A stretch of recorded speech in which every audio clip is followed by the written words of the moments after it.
I almost couldn't find the damn button, guys.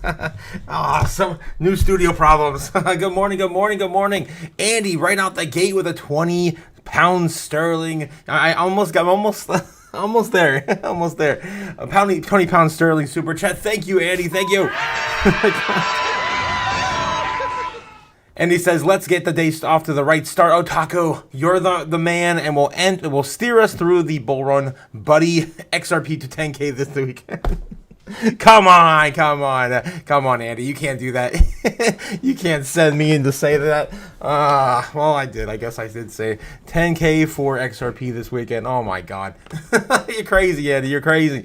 We love you, of course, Landy. Thank you again for supporting the stream. Braveheart and Freedom's coming out this morning saying, "Of course, he was first." Yes, he's first. And good morning, Otaku and family here. Of course, forever the typo king. I'm not sure what you did, but yeah, deleted it. And yeah, the epic intro. Thanks again, guys. And man, everyone else must have some really piss poor intros. I'm just a baby, guys. I'm just a baby. Yeah, moved around the studio again today. I've been working on the ceiling, so I gotta keep going with the ceiling. So just moving to the other side of the studio for this live stream. Hopefully by the weekend I'll be done with this damn thing. I really hope, man. It's been forever. Taking forever anyway. Yeah, so what else we have here? Andy, of course, saying, "Let's get this party started." Yes, it is Taco Tuesday. It is Otaku Tuesday. Thanks again, JPEG. Thanks again. A guy saying, "Yes, it's time for my favorite time of the day, Otaku's total morning chaos hour." That's right. Let's freaking go. Getting the show going on the right foot, right out the gate. So many people, of course, saying the magic word right out the gate. Yes, hi, what Otaku? Good morning, everyone. I'm trying to get the morning regular. Be a morning regular. Oh, of course, Joy. We of course love to have you. I'm watching for work. Much love and support from Florida. Nice from Florida. I do love my state of Florida. I lived there for a big chunk of my life, so I definitely do love Florida. Joy always bringing the support and love. Yes. I still have a lot of friends in Florida too. All right.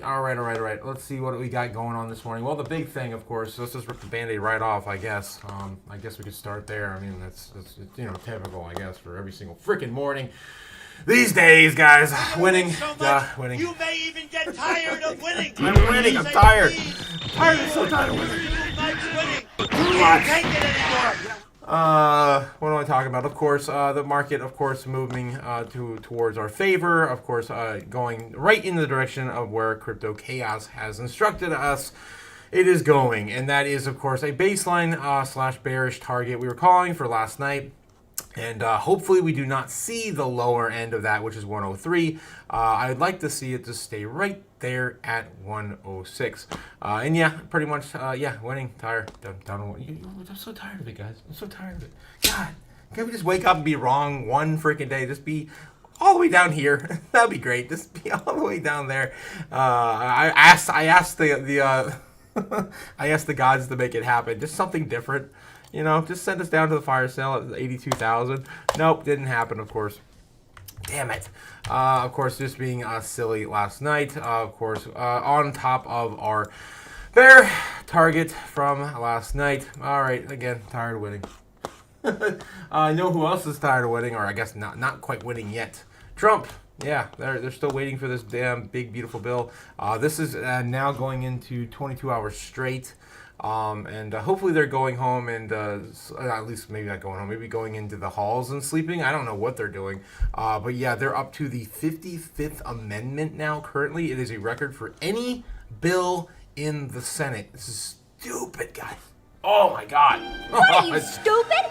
They're definitely not tired of winning yet. All right, let's get into what is going on. We got about 5 minutes till the marketing bell opens. We have Pal coming out to talk today, guys, just so you know that is going to happen. I'm not sure when. I think it's going to be in the morning. Pal talk July 1st. Tuesday. Man, it's already Tuesday. Oh, he's speaking on Tuesday. This is posted 11 hours ago. Okay. Clicked it, so it should load it. Yeah, that's good. I am a little worried about today's stream quality. Let me know in the chat if it does get kind of out of hand. Today I cannot reach my modem because I am moving to this side of the studio to work on it. I'm on Wi-Fi, so not my I guess preferred method. All right, so let's see what's going on today with Palme. God, this is burning my retinas. My fire eyes cannot handle that. Oh my God, what is going on with this site? This is so jank. All right, well, I'm gonna burn my retinas just trying to read it. Okay, we have European Central Bank Annual Sintra Forum continues today, scheduled at 13:30 GMT. 9:30 Eastern Standard Time. Yeah, so he's going to be speaking when the market opens, I think, sometime in that fashion. I'm sure Bloomberg will let us know. That's why we watch Bloomberg. Of course, they keep track of all the things, and we don't have to pay for a goddamn thing. That's the most important thing. I'm not paying for nothing. Buy that for $1. It's free. It's for me, of course. All right, so we were waiting for a whole bunch of fun things to happen here in about 5 minutes flat. All right, so what else we have here in the chat going on here? Super Mario 3 from earlier brings back memories. The Tanuki suit always looked like a raccoon to me. Yeah, I mean, that is... Technically, it is kind of like a raccoon, I guess.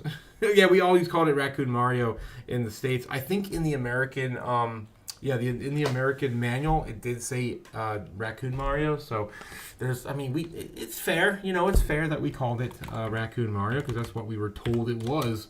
Of course, just kind of going into localization. I of course can go into a whole bunch of things. Yeah. Anyway, so that's, I'm such a nerd when it comes to video games.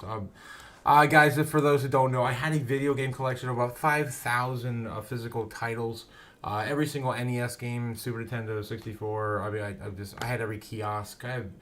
I sold it all, of course, to get into crypto in a bigger way at the end of last year. Still pains me, but I still have Mario. He's just sleeping with me in the bed every single night because I did not want to do any construction around that statue. All right, guys, what else we have? Let's get into Bloomberg, see what they're talking about this morning. I did have where'd it go? I had a, damn it. Oh, yeah, I still have that up. I had this video here. I did get a clip of them again talking about, on the pre-open, about the death of the dollar. Guys, it seems to be a very continuous trend in the mornings. They've been talking about the death of the dollar. Well, I think it has to do with the idea that inflation actually continues to move lower despite the fact that tariffs are in place. If we take away the tariffs, which we can't do, of course, but absent the tariffs, the Fed probably would have cut already. And if we look at what's going on in the inflation data right now, we're still seeing that dichotomy between services and goods. And we are seeing a slight pickup in the goods inflation, specifically things coming in from China. But we're seeing a lot of disinflation or maybe even deflation on the services side. So the inflation data suggests that they could be cutting absent those tariffs. But the labor market's still holding up. I mean, maybe that starts to change soon. But what I think is really remarkable is if you look at that unemployment rate, 4.4% to 4.2%, that very narrow range for 13 straight months. It's expected to increase a little bit when we get the report on Thursday, but if it doesn't, if it's 4.2, that's 14 straight months. The labor market's holding in. We're seeing, the low hiring, low firing, but that's okay for the economy to kind of continue to chug along right now. So that's doing okay. I think the concerns in the second half of the year, now that it is July, is what happens next. And will we start to see the weakness in that labor market, given that the tariffs have to have an impact somewhere. If they're not passed along to the consumer, does that impact margins, which therefore might impact the labor market? So right now, we're kind of stuck between the rock and a hard place. But all signs are suggesting we get rate cuts later this year. If we rewind to April 2nd, the narrative was that tariffs will cause the inflation rate to surge and deficits will ignite bond vigilantes with their pitchforks to never buy U.S. bonds ever again. Are we saying both of those things are not true? Well, on the tariff front, that's the confusing part right now. If you look at Fed expectations, even though there is kind of some vocal members who think we can be cutting soon, if you look and dive into the Fed projections, the median projections suggest inflation should increase. And even if you look at that range, the lowest expected you can pretty much inflation. chill for the rest of the week. S&P futures are down as a result, 0.3%. NASDAQ futures are 0.4%. You can see Ralliant ringing the bell on the New York Stock Exchange. It's been spun off I believe from Fortive and JFB, Construction and Development. Look at that, hook 'em horns in the back. Did you see that? That's pretty aggressive for ringing the bell on NASDAQ. Maybe he's a metalhead. Come on, it's anyway, just bullish, man. In terms of the stocks to watch, it's really all about Tesla and this spat between the President of the United States and the South African comments against CEO of Tesla. Indeed, which President Trump pointed out. This might explain why you're seeing a little bit of a downdraft at the index level, because this giant company, Tesla, down about 6.7% after the open. That's after President Trump threatened to withdraw government subsidies from Elon Musk's companies. That's after the Tesla CEO ratcheted up his criticism of the president's tax and spending bill. He has been consistent on that point. Tesla shares, again, down almost 7%. I believe you add it together, and now year to date, Tesla shares down almost 30% in 2025. Matt Miller. Yeah, we can Tesla, get into their spat if they don't go into it. Yesterday, I double checked, and it was still worth more than $1 trillion. Now, it's not. It's no longer in the 4 comma club. Casino stocks are higher after monthly gaming revenue in Macau exceeded analyst expectations. In June, Las Vegas Sands and Wynn Resorts are the two you know, up 6%. Unless you're a casino's analyst or investor, you don't know Melco. But it's a much bigger gainer than the other two. I think a smaller market cap, only a $3.5 billion. All right, I'm probably going to let them banter for a little bit. A new quarter gets underway with Bloomberg Markets Live managing editor Christine Aquino. And Christine, you know... Yeah. Well, we're going to let them banter for a little bit as we wait for Powell to come out. Powell's going to be speaking at the European Central Bank conference, I think, this morning. And we'll get that. I'm sure they won't want to miss that after they're done with their talk right there with their market expert. But anyway, I did want to, of course, finish sharing this here. Again, just a little bit of a taste of the death of the dollar every single morning. Core inflation rate by the end of the year is still 2.5%. So there's still an expectation that it should increase prices. We just haven't seen it yet. So there's this idea that maybe people imported goods, early in advance of this. They haven't chosen to pass it through. We think there has to be some sort of impact at some point. Of course, not the full effect of the tariffs, but some of it should get passed along, especially when you add in the fact that the dollar's declined. So you have that working against you as well. On the bond vigilantes, they don't care right now. We've long held that debts and deficits are not a key driver of the direction of long-term interest rates. We've always focused on monetary policy and growth and inflation expectations. We dialed that back a little bit recently just because our debt continues to grow, and there doesn't appear to be any interest in Washington to fix the situation. Okay, hold on a second. I'm sorry to jump in here. So deficits don't matter. People could just keep on printing money. Yes! And then they do matter. We've been talking about this all year. When do they matter? I mean, it's expanding right now, and no one seems to care. Bond yields are actually lower on the day. Yeah, we don't have the number for when it matters because there just hasn't been the relationship. So how we've been framing it is because we get this concern from our clients at Schwab all the time. We hear about it, especially with everything going on in Washington. Is this going to send long-term yields significantly higher? And we say they're not. We don't expect the 10-year to get to 6, 7, 8% anytime soon. What we have thought, and which actually hasn't been the case over the past handful of days, is that maybe it keeps them elevated. We thought maybe the 10-year goes to that 5% range, or maybe hovers between 4.5% to 5%. So instead of falling in line with potential rate cuts later this year, maybe the fact that debt needs to continue to rise, we need to attract new buyers to buy those, maybe that just kind of keeps them where they are. Yeah, speaking of which, so this was pre-market. Now we are at open, and it looks like they're talking about the death of the dollar yet again, too, right now, with their market analyst. Feels like bonds actually had a pretty good quarter. Yeah, they have, and if you're looking as well, kind of like their year-to-date performance, they're actually neck and neck with stocks in terms of those returns. And, you can really see kind of the bond market caught between a few factors, right? Like what you're saying, Katie, there is a lot of interest in the short end, particularly because of expectations that, maybe September we'll see the first Federal Reserve rate cut this year, but also further out into 2026, prospects of potentially a more dovish Federal Reserve chair replacing Jerome Powell. We know that conversation is ongoing. We've heard from Scott Bessent. All right, so of course we have heard all this before. Let's get back into live and see if Powell's out yet. He's got to be out here any minute speaking at the European conference. All right, guys. Let me get back in the chat and catch up with you again this morning as we listen to them rattle on, or just look at them rattle on. I got. Okay. I gotta catch up with you guys. Let's see what we have here. Andy sets the tone. Nice work. Yes, he did. Thank you again, Andy, for your donation to the cause. I must have missed that one. Thanks again, Braveheart. All right. Don't forget to like and subscribe, says A Guy. Yes, please support the live. Doesn't cost you a damn thing at all. And if the King of Ohio was here and he didn't see you like, he would be very disappointed. Of course, Jake the Snake. Of course, telling me every day, reminding me every day to shield harder for the live stream.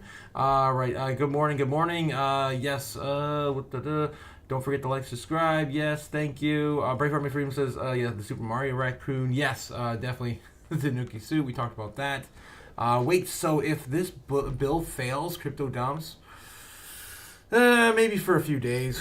I mean, we're exhausted, guys. We're exhausted. Here we go. We got the conference up with Powell sitting in stage right now at the 2%.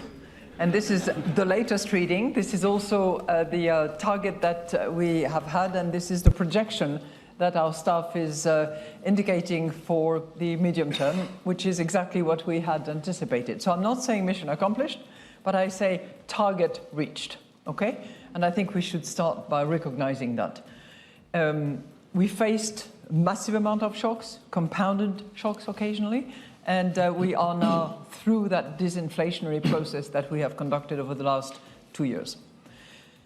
And yes, we are facing a lot of uncertainty. Yes, we are facing the risk of fragmentation increasing. And yes, we are facing geopolitical developments that are worrying generally, but that also are causing two-side risk to inflation. I'll interrupt this bat real quick just for Quint to remind him, no, they did not pass the vote, and they did not go on vacation just yet. They're on the 55th amendment of the bill. It is record-breaking here in the Senate. Yeah, it should be actually kind of, I just want to bring this up too. It's kind of awkward that Jerome Powell's sitting around all these people that already made rate cuts.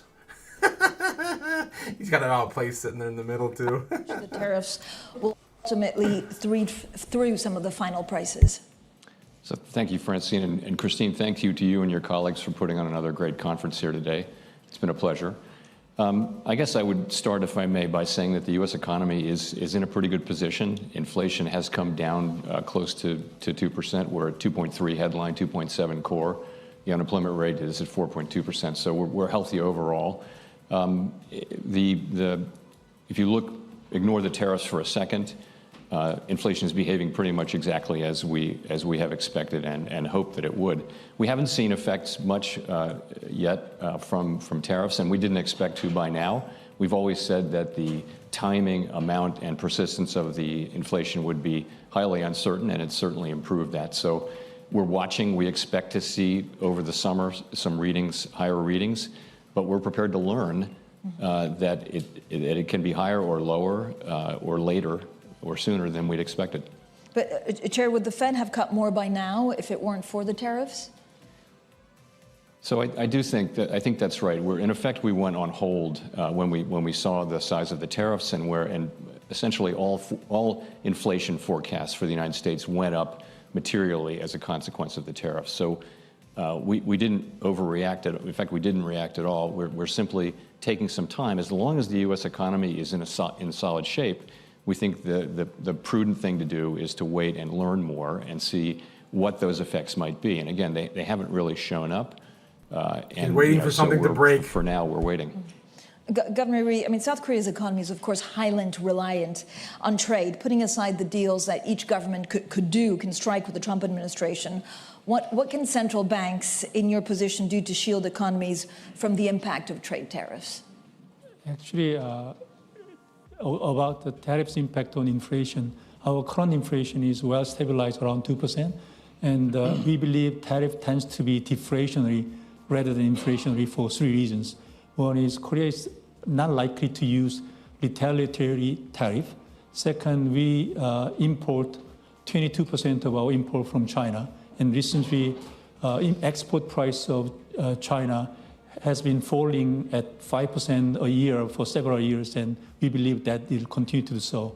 And at this moment, our growth rate is 0.8%, which is well below our potential growth rate. So aggregate demand pressure is much lower. So our problem is not the inflation itself, but the gross impact of tariff.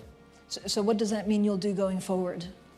Yeah, actually, we have been in an easing cycle, and we cut our interest rate 100 BP from last October. And we will continue to be in an easing cycle given our growth rate. But recently, financial stability risk has been rising, especially housing price in metropolitan area is increasing very fast. So we are keeping an eye on this financial stability risk in deciding the pace and the timing of the further cuts. It is here too, and they've already cut 100 basis points. In the UK will be transitory. Why are you so confident that inflation will fall back? Actually, you may have detected I've tried to avoid using the transitory word because it was, oddly enough, it has a bit of a history. But to be serious, obviously any increase in inflation is an increase in inflation, sorry to state the obvious. The reasons it's gone up is really entirely due to so-called administered prices. Now, that's, as I say, that's an increase in prices, don't get me wrong. But it's not telling us much or anything about the context of the economy. In other words, it's not telling us anything really much about the balance of supply and demand in the economy. So I think the key judgment for us is, are we going to get second-round effects from this, this pickup? And of course, it's nothing like the pickup of a few years ago, just to be clear. And my judgment is at the moment is that the context is different, that we do see evidence. I see some signs of softening in the economy, I see signs of softening in the labour market. We are going to have to see those come through, though. I mean, come through into prices. I think we've still got to see the evidence and prices. But that background context allows certainly me to say, look, I think the direction of interest rates continues to be downwards.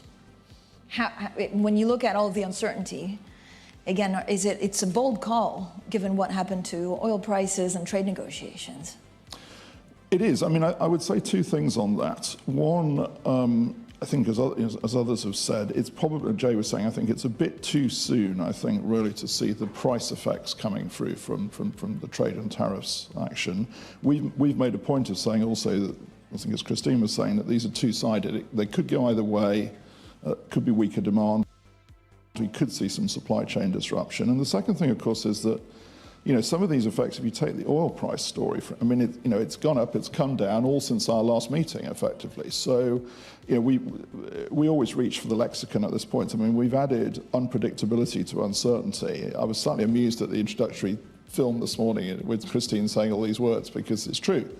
Because not only are we getting uncertainty in the sense, the range of outcomes, but unpredictable in the sense that if you get things like, the tariff action, history really isn't a particularly good guide to that, actually. You can't really draw much from the past on that. Now, Governor Ueda, you're in a slightly different situation, right? Japan's CPI has stayed above 2% for 3 years now. What do you see as the fundamental changes in your economy that make inflation more persistent? So let me say, to put it you have simply, negative 300 debt to GDP. As you say, headline inflation has been above 2% for almost 3 years, while what we call underlying inflation is still somewhat below 2%. That's the situation we are in. But if I could decompose it further, there's probably about 3 components to it. First, there's underlying inflation dictated by wage price dynamics, whereby increases in prices affect wages, which further affect prices, helped by resilient domestic demand. This component has been going up slowly, but as I said, it's still somewhat below 2%. Then there's going to be perhaps a second component, which will be the expected negative effects of possible tariffs on the economy and on prices. We are expecting this to take place, but we haven't seen that yet. There's a third component, which is a domestic supply shock generated by increases in food prices. Actually, this component accounts for about 50% of the headline inflation we've got at the moment. So netting these three, we think the first component and the second component will produce a slow increase in underlying inflation toward 2%. by end 26 or 27. The third component, food inflation, is going to subside toward the year end. So that we will be closely monitoring interplays between these three forces. But, Governor, how do you view trade concerns the day after President Trump threatened Japan with more tariffs? Well, it's being negotiated by our minister in charge, so I'm trying to avoid making any specific comments on this. So let me just ask you, what will be the key trigger for Japan for deciding further rate hikes? Okay, as I said, it will depend on the relative strength of the three inflation dynamics I was describing, and we need some more information to determine that. Thanks again for that super sticker, Tola. Salute, my guy. Cuts.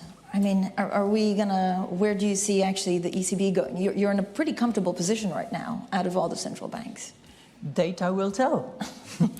So, I think we are determined to continue to be data dependent, to decide meeting by meeting, and to not commit to any particular rate path. That's the doxa. And we're very lucky because we have just completed our strategy assessment, which really gives us a good framework and good strategy lines within which to operate. But those three aspects that I have mentioned, data dependent, meeting by meeting, no commitment to any particular rate path, are constant in that ongoing strategy based on what we have concluded actually yesterday. Jay Powell? So from our standpoint, as you will have seen, a solid majority of FOMC participants do expect that it will become appropriate later this year to begin to reduce rates again. And so, that will depend, though, as Christine just mentioned, on the incoming data. We'll be monitoring particularly what does show up in terms of inflation or what does not show up, and also carefully watching the labor market. You know, we watch very carefully for signs of unexpected weakness. We see a gradual cooling, but we don't really see that yet. So those are the things we'll be watching. But as I mentioned, a majority of us do feel that will be appropriate in the remaining 4 meetings of the year to begin to reduce rates again. Madame Lagarde, the euro has also surged about 12% against the dollar so far this year. Are you concerned that its strength runs counter to your efforts to also loosen financial conditions? You know, I'm not going to comment on the exchange rate. We take it into account for purposes of our projections. Obviously, it has an impact, but it's a reflection of the market conditions and assessment. It's also a reflection of the strength of our economy. But there has been a clear appreciation relative to the dollar, and depending on how you look at it, it's either a depreciation of the dollar or an appreciation of the euro. I'll tell you what the ECB looks like. It looks like a super villain league. We're also looking like at the movement, the flow of capitals and the attractiveness of euro-denominated assets, which is also an interesting phenomenon that we've observed lately. Chair Powell, I mean, is it fair to say, I know, nothing is guaranteed, number one, we all know this. Barring a real surprise, is July just too soon to seriously even consider a rate cut? Yeah, I really can't say. It's going to depend on the data, and we are going meeting by meeting. I mentioned, how I'm thinking about that, but I wouldn't take any meeting off the table or put it directly on the table. It's going to depend on how the data evolve. Governor, what's the biggest risk stemming from protectionist trade policy, actually, for the global economy and for South Korea's? Can you just...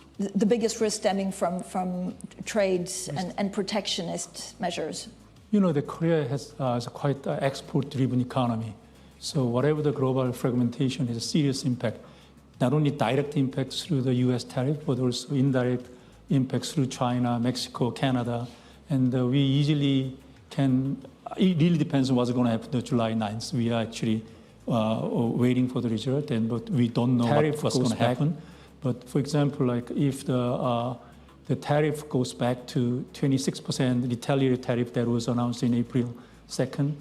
And then also with a lot of sectoral tariff which affect our economy, aluminum, steel, and cars, we can easily say that it has an impact larger than close to 1% in our GDP growth rate. And depending on how long it lasts, I think we have to adjust to the new supply chain, so the impact will be larger. So, but I hope that scenario won't come.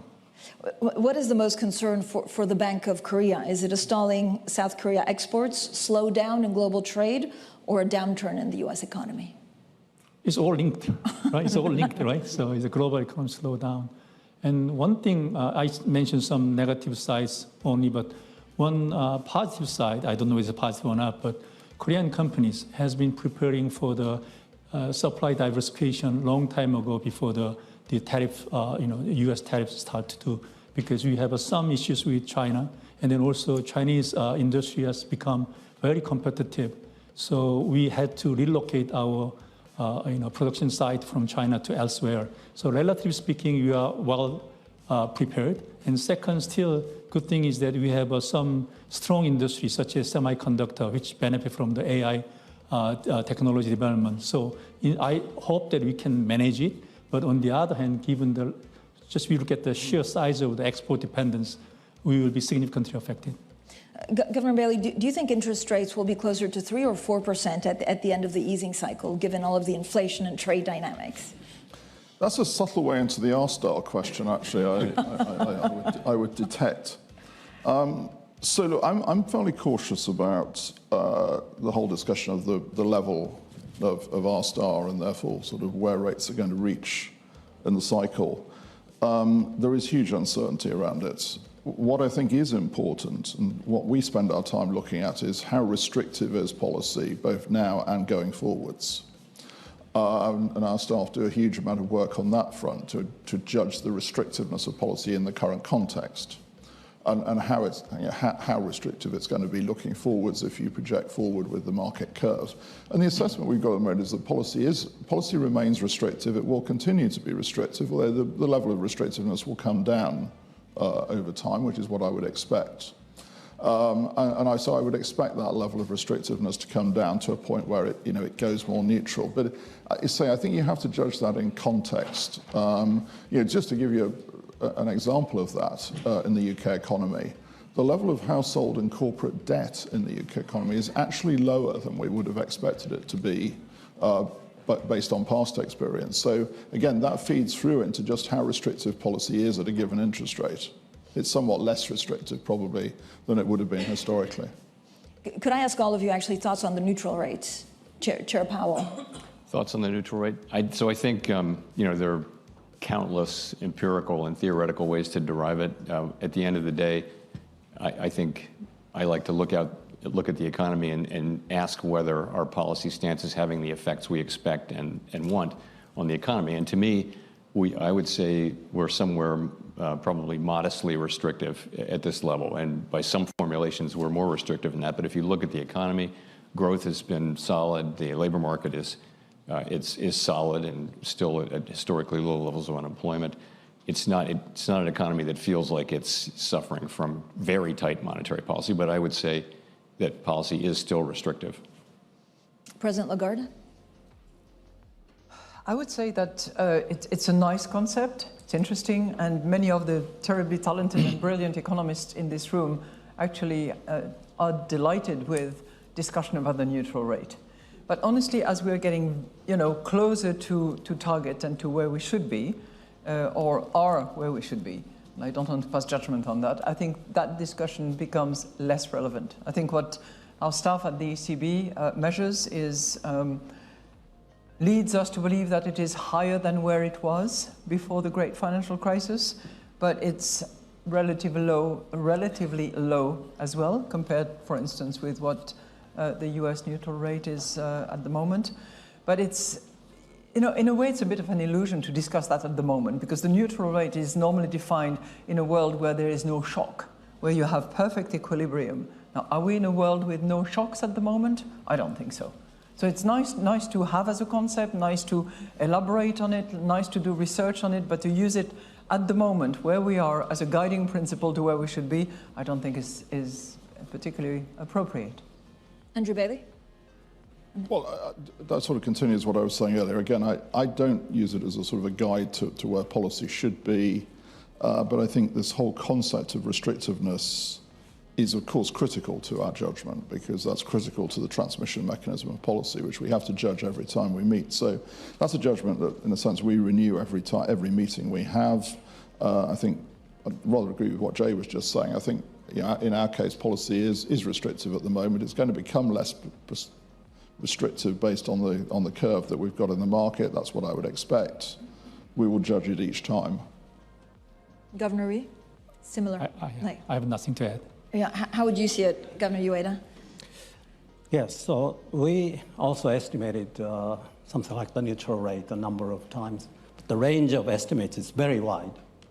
So, but at least we think we can say that the current rate is below neutral. But other than that, I would refer to what Jay said a year or two ago in the Jackson Hole conference, which was like, we are guided by our stars, but under cloudy sky. President Lagarde, can you talk to us about scenario and why this is, because of the shocks and actually the changes that are going very fast, why scenarios make more sense as a template of the economy? Oh, okay. So this is a topic that we have largely debated as part of the strategy assessment that we conducted in the last year. And I think, in fairness, the baseline, which is, the essential projection on which we work and we determine our monetary policy stance, holds and is decisive in our consideration. But at the same time, our staff has, I wouldn't say forever, but as long as I know myself, has always conducted scenario analysis, sensitivity analysis, in order to arrive at, the most solid baseline. It is probably the case that we will do more of it, more systematically, that we might publish more often than we have. We have published, I think, in the last few years, in four circumstances we have published scenario analysis. The invasion of Ukraine was one, COVID was one, the oil crisis as well, and the tariff threats. So all those were exogenous factors that were sort of hitting our screens.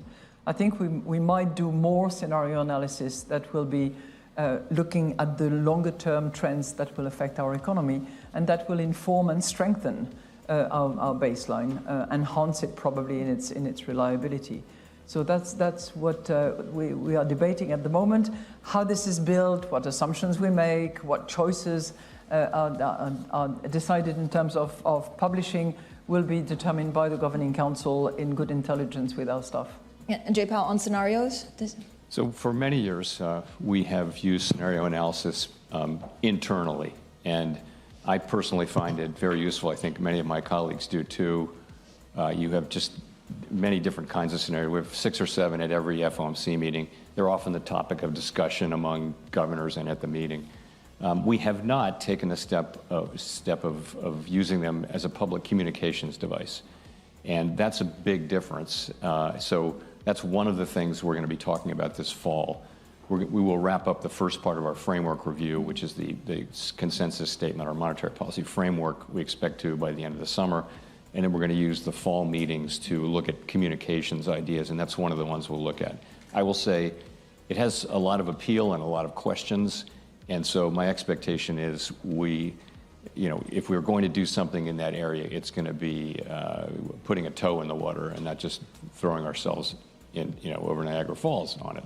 So I can imagine a situation where we would try that in a particular circumstance, but for us, we're just going to do the work and understand it, as many other central banks are doing now. In our case, we use the scenario analysis in our risk management section as a kind of representing the tail risk.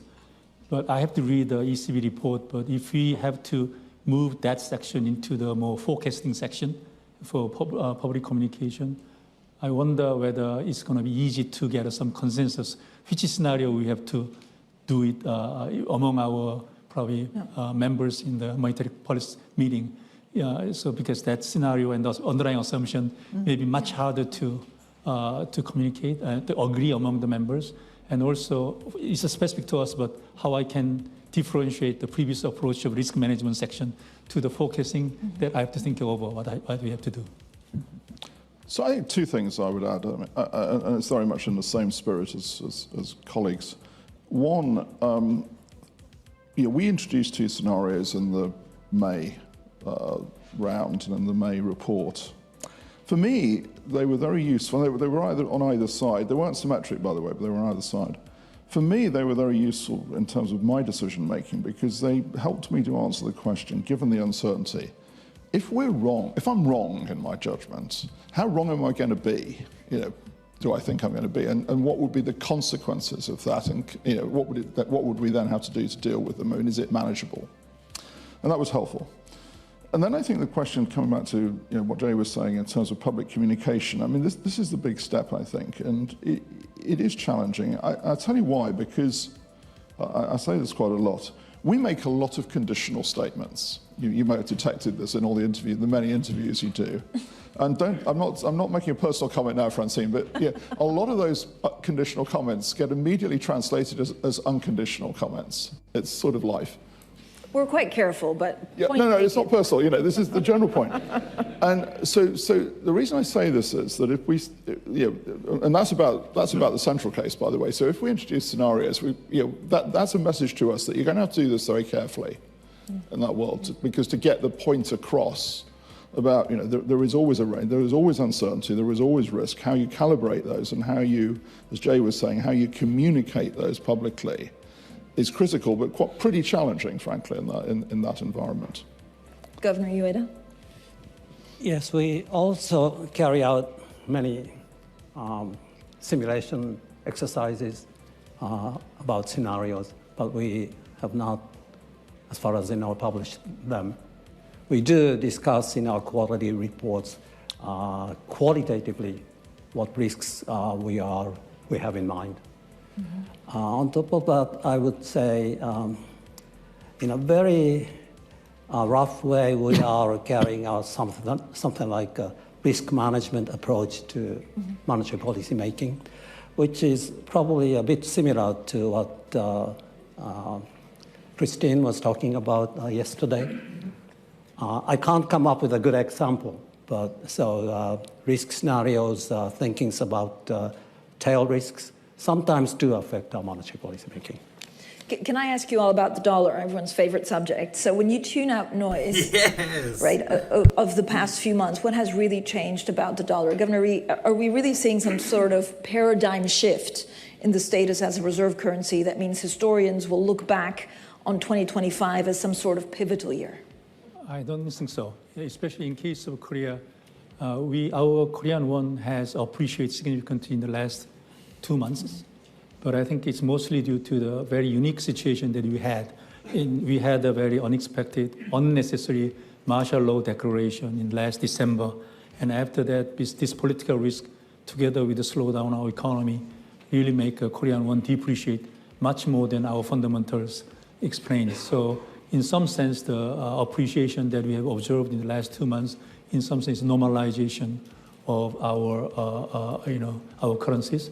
And as for the kind of long-term shift of the dollar sentiment, we have discussions, but looks like people are talking about it. But at this moment, they keep the dollar assets while they're increasing the hedge ratios. So at this moment, I think the lion's share of the impact, BIS report show this one is impact is mostly moving from the unhedged to the hedged positions. So we have to see what will happen in the future. Yeah, Governor Bailey? Well, I'd say two things. First of all, I think that it's important to bear in mind what the definition of a reserve currency is and how it's evolved over many years. So I like John Ray. I don't see there being a sort of a major shift at the moment. Not least because in this day and age, the definition of a reserve currency has as much to do with the supply of safe assets into the market that can be used for all the purposes of sort of collateral and security that they are, as much as it is about a sort of pure exchange rate. So I think we're a long way off that change happening. The second thing is going back to something Christine was saying earlier. I mean, when we look at financial conditions, which we do, of course, but I do think particularly, I always believe this, but I think it's even more relevant at the moment to unpack a financial conditions index. And the reason I say that is because we've seen a breakdown in the correlations of the components of a financial conditions index. So you look at sort of bond yields, you look at exchange rates, you look at equity risk premium, for instance. those correlations are not the ones that we've tended to see established over time. So you have to look at it much more carefully. There are stories, to my mind, about each of the components of that. So when I look at the exchange rate, I look at it very much on that basis. I don't think it's sensible to sort of pack it all up as we normally would and say it's all behaving normally, because the correlations are not actually. Governor Ueda, there's also many colleagues at central banks, I guess, around the world are building up gold reserves. Is that the only real alternative to the dollar? I think it's up to a certain extent what areas like Europe or China would do in terms of improving the efficiency or convenience of their currencies, like the kinds of things we were discussing this morning, capital markets integration, and these things will change the degree to which the role of the dollar may decline in the future. There it is, guys. I think I don't know if 2025 buy one get one half off will for be yen a right pivotal now, year. Japan. I would tend to think that yes, it might very well be. But for a major change to occur will take a lot of time and will require a lot of effort. And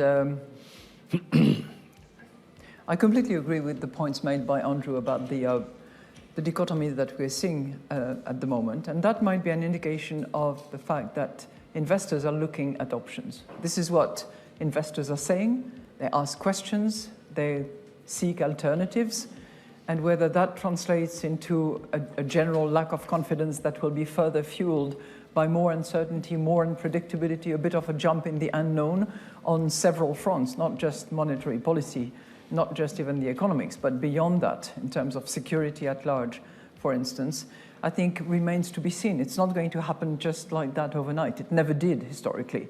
There is no reason it should now, but there is clearly something that has been broken, and whether it is fixable or whether it is going to continue to be broken, I think the jury is out on that front.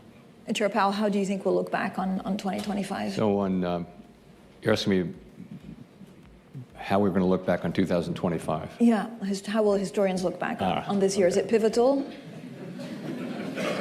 It's clearly an important year. There's a lot going on, with trade, and I think I'm hopeful that we'll look back on it as a year where we successfully challenged some significant economic changes, and our job is to make sure that is the case. You get attacked by the president a lot on a personal basis. Does it make your job harder? I'm very focused on just doing my job.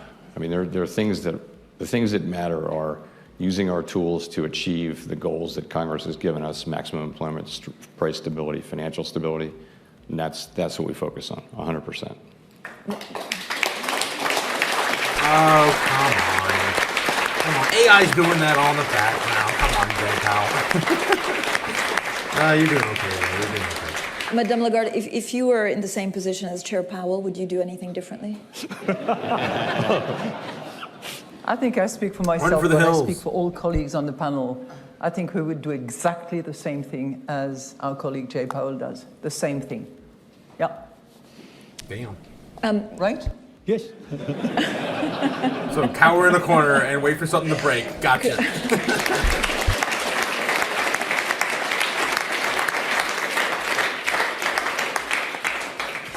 Governor Bailey, is the rest of the world decoupling from America but pulling tighter elsewhere? How do you see fragmentation happening? I love these questions today. Well, fragmentation, were it to happen, in my view, is bad for activity in the world economy. No question about that. I mean, if we reduce the openness of the world economy, that will be bad for activity in the world economy. Now, I temper that in one respect, because obviously we have learned a lot about the robustness of supply chains over the last 5 years, and it is, of course, appropriate that there will be adjustments to that. But if we see a breakdown of the openness of the world economy sort of beyond that sort of resilience that we do see as needed, then that's bad for activity, it's bad for the world economy, and that I'm afraid is something that I think we need to be very clear. I've said a number of times, look, there are reasons why this is happening. It's not right to just go around saying this is all wrong, there are no reasons why this is happening. What I think is very important is that we get back to a governance of the world economy where we can address these issues in the appropriate multilateral fora and get to the question of what lies behind these issues, what's at the root of these issues, what exactly are the issues, and what do we do about them. And I can't emphasize this enough, that I think it's an obligation for all of us who are obviously very heavily involved in the governance of the world economy. We've all got very big responsibilities to say that is our duty, to get back and to the process of saying, what's caused this and what do we do about it and what do we deduce? We're printing monopoly money. It's backed by nothing. That's what caused this. Otherwise, say fragmenting the world economy is a bad outcome. But what kind of fragmentation would it be? Is it, again, are you fearful that the world is splintering irrevocably, or is there a pool that's just moving? Well, I think if it was a breakdown of trade in the world economy, obviously exactly how that would manifest itself would remain to be seen. But it would be running against a long period now where we've been building the resilience of trade in the world economy. We've been building openness. But as I said, I want to sort of temper that by saying, look, there are issues. I don't think we should say there are no issues. This is all made up. There are issues, and we need to address what they are and work money's them out. made up. But we need to do that in the context of a commitment to a robust, open world economy. Governor Rhee, as the only governor here representing a non-reserve currency country, how concerned are you about fragmentation of the global financial system and the risk at the end of the day that the US may be less willing to provide dollar liquidity in a future financial shock? Oh, no. But I think I mentioned that we are quite vulnerable to the fragmentation. But in reality, as a small country, it's a pity that we can raise our voice, but in reality, we cannot change the course. So we have to probably take it as an environment and to adapt it. What matters is we talk about economic fragmentation, but for a country like us, the most serious issue is combined with security. And for that issue, let me stop here because I don't want to go further. But as for the dollar liquidity support, as demonstrated during the global financial crisis and pandemic period, the standing dollar swap lines with 5 international financial centers and the 9 ad hoc temporary swap lines for the 9 non-reserve currencies. That was crucial in restoring the stability in the global world. And if another global dollar shortage hits, I believe that the U.S. Fed will extend their swap lines again, which is very important. And but one other problem for a country like us is we know that the U.S. provide ad hoc swap lines as long as there is a global dollar shortage. But issue is what happens if there is our own problem and there is no global dollar shortage. Our understanding is that Fed cannot extend the swap lines in that case, and we have to self-defense ourselves. That is why I think that having a adequate, sufficient level of reserves is very important. And recently, thanks to the introduction of the FEMA repo facility by the Fed, actually these reserves become much more effective tool to defend ourselves. Jay Powell, on fragmentation?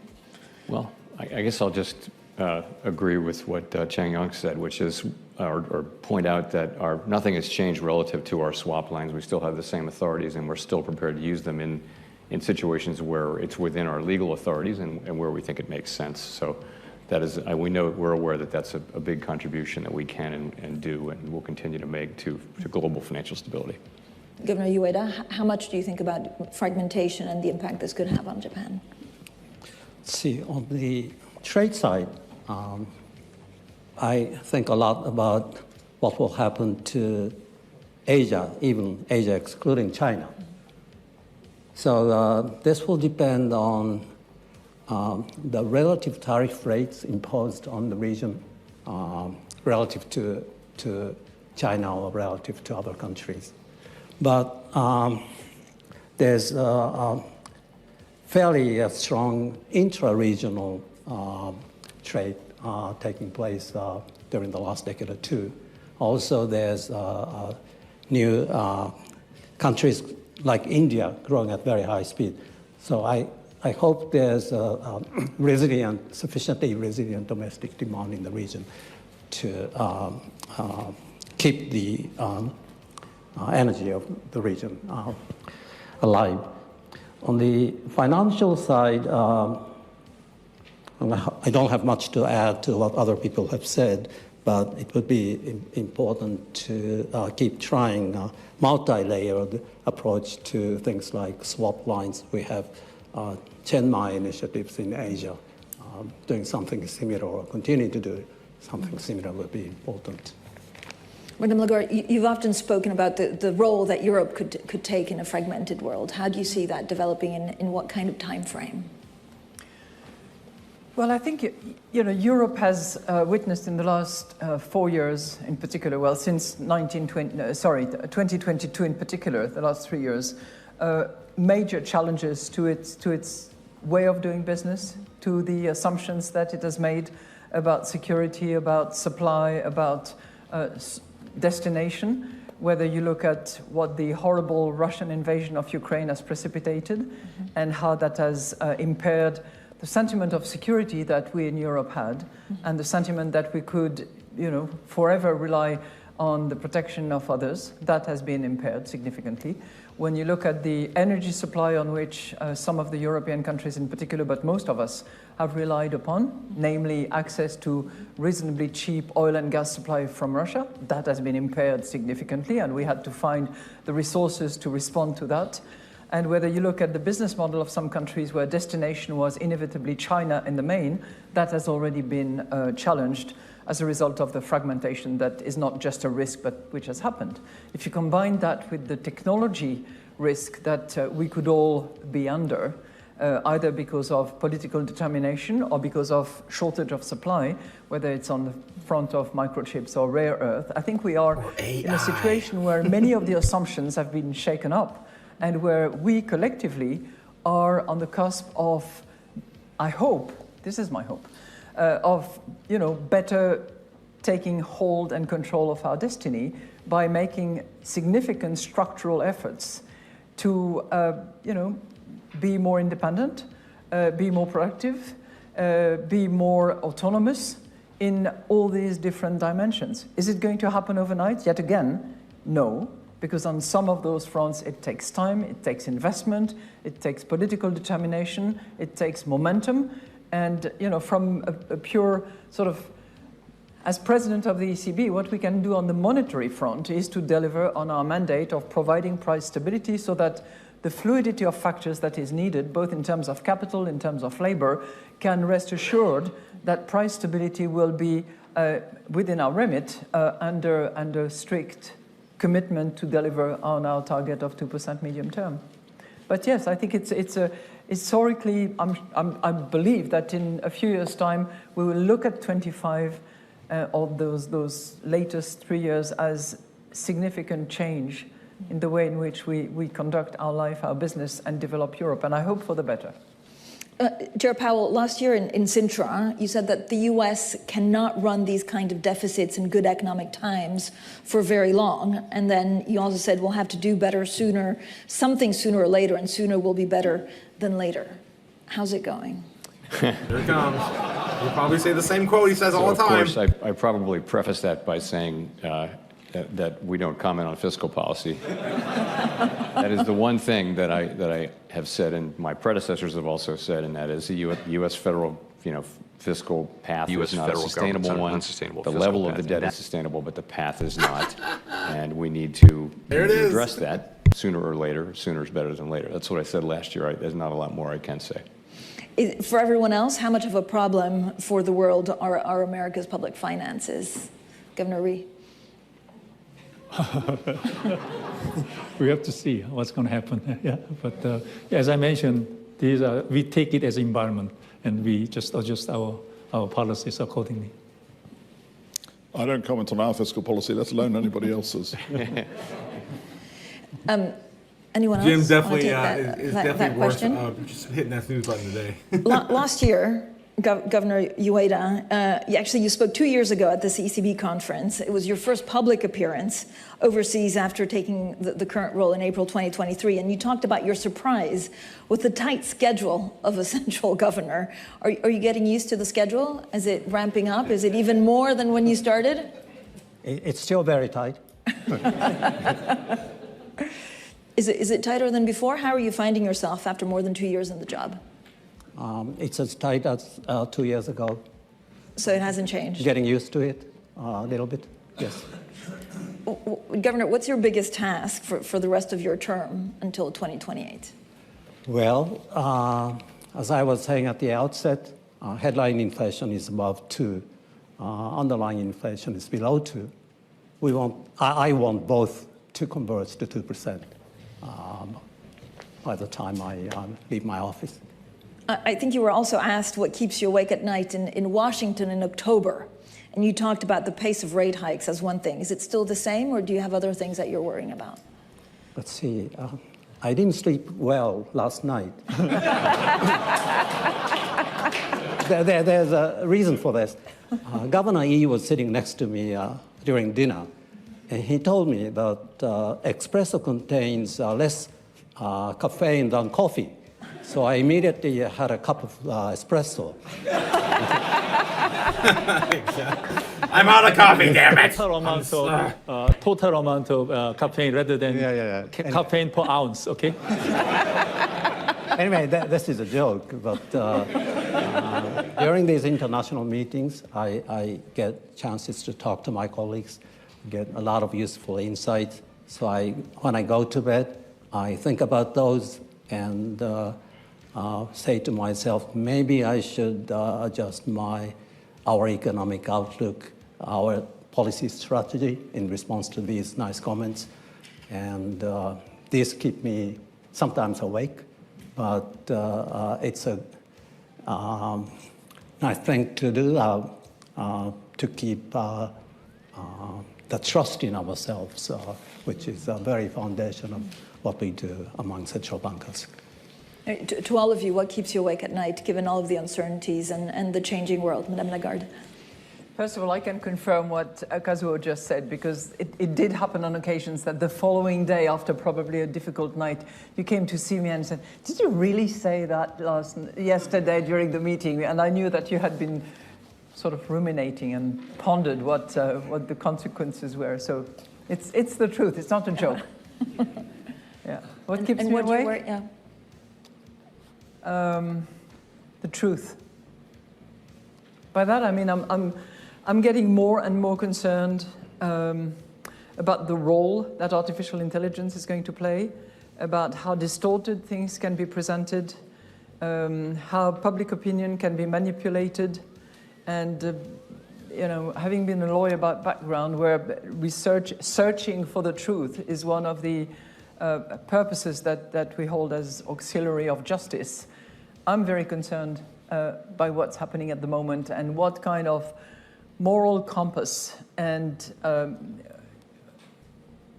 being the watchdog of the integrity of data, because we keep saying that we are data dependent, and we are, and we want to see our projections and our assessment and the analysis anchored in empirical data and understanding of what's happening in the reality of the economy.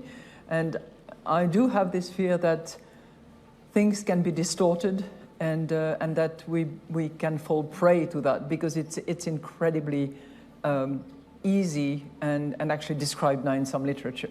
That is of great concern to me. Yeah. What about those CBDCs? Yeah, how about those? Sure, yeah, Paul. moral compass, my ass. I have a little more than 10 months left on my term as chair. And all I want, and all anybody at the Fed wants, is to deliver an economy that has, price stability, maximum employment, financial stability. And what keeps me awake at night is how do we get that done? I want to hand over to my successor an economy in good shape.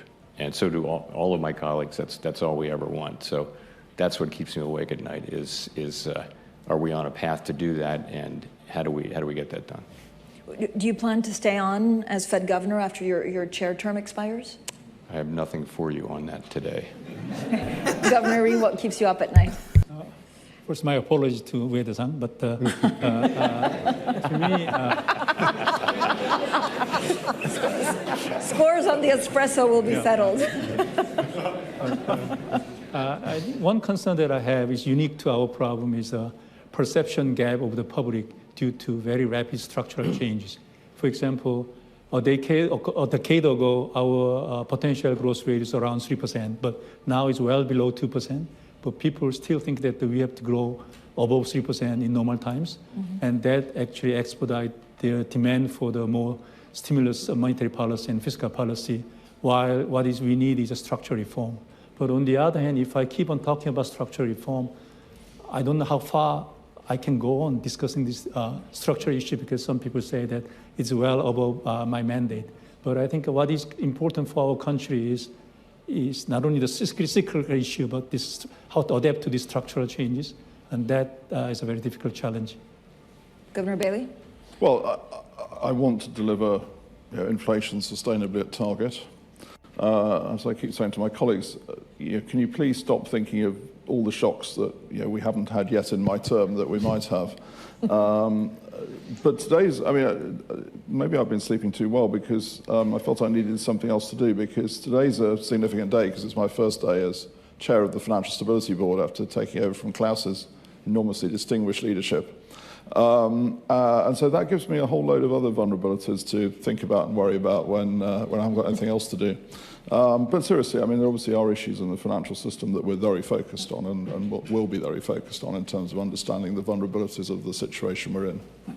Governor Ree, I also wanted to ask you actually about digital currencies, because the Bank of Korea put brakes on testing a central bank digital currency this week. Would you agree that it's more of a priority to find, I guess, the right regulation for the immediate challenge of stable coins than to develop a CBDC that no one may use? That's a hot topic now in Korea. Surging in the dollar-denominated stable coins, especially recent passage of the Genius Act in the United States, make many fintech companies and the advocates of the stable coins to ask the government to allow the non-bank institutions to participate, to issue the Korean won-denominated stable coins. As you mentioned, that we have been experimenting the tokenized deposit pilots with a commercial bank in our permission network. But I think that given the surging demand for allowing non-bank financial institutions to issue stablecoins in public domain, make us a little bit, I have to talk with the government agencies because it's well beyond the Bank of Korea's mandate. From our perspective, what we are worrying about is that if we allow the unregulated one-denominated stable coin, it will definitely expedite the exchange into dollar-denominated coins and undermine our capital flow management regulation. We don't know whether the critic says that the new technology in blockchain can identify the irregular transactions, do the know your customer rule kind of regulation very well, and then even identify the irregular, strange transaction very easily. But we're not so sure whether this is true. And also, there's a narrow banking issue, many other issues. So I think I have to talk to the government authorities how to handle this kind of regulations. Andrew Bailey? Yeah, it's an important subject. It's one of the subjects that we will have on the agenda for the FSB, no question about that. You see, the thing that I think is about stablecoins is that, and here I distinguish them from something like Bitcoin, is that they purport to be money. They purport to have the medium of exchange, function of money. And therefore, they do have to meet the test of money. We've talked a lot about this. We've talked a lot about trust in money, about the so-called singleness of money, which is really all about them being assured to hold their nominal value. And for me, this is going to be the critical test as to what structure and design comes out of all this work that meets that critical test. Because if they don't, then I don't think we can be content with them. And if they're purporting to be money but don't actually meet the test of money. Christine Lagarde? I have a relatively strong view on that point, if you don't mind. Because I think that we are falling prey to some confusion between money, means of payment, and payment infrastructure. And that is accelerated or emphasized as a result of the technology that are being used, and some technologies in particular. And I regard money as a public good, and ourselves as the public servants in charge of securing and protecting that public good. My fear is that that blurring of the lines that I mentioned earlier are likely to lead to a privatization of money.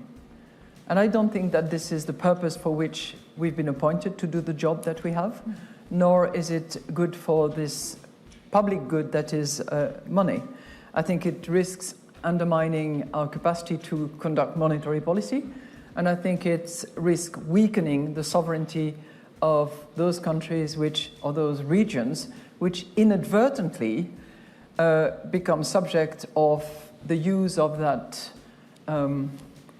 means of payment infrastructure / alleged money. And we should not only just consider it, but determine what our policy should be about it if we mean what we say and we protect what we have to protect. Thank you. Chair, I actually have a question. Do you fully support the recent proposal driven by the Vice Chair for Supervision, Michelle Bowman, on rolling back capital rules? Would that actually meaningfully improve liquidity in the Treasury market? I do fully support what we, in fact, voted for, what we put out for comment, which is sort of putting the leverage ratio back where it should be, which is a backstop to risk-based capital. And so yes to that question. Let me say on stable coins, if I can. Yeah. I do share the concerns that you hear here, but I also think it's a positive step that we don't have a regulatory framework for these now in the United States. We tried very hard in the last Congress to work with people on both sides of the aisle to create such a thing. Now it looks like we're well on the way to creating a framework, which I think is something we need. If we're going to have stable coins, and apparently we need to have a federal and state level regulatory framework, which I think we're making progress towards having. We only have a couple of minutes left, and so many of you have plenty of time left in office. Others will leave sooner. Knowing what you know today, Governor Ueda, if you already had to offer some advice to your successor, whoever that may be, what would it be? I don't know.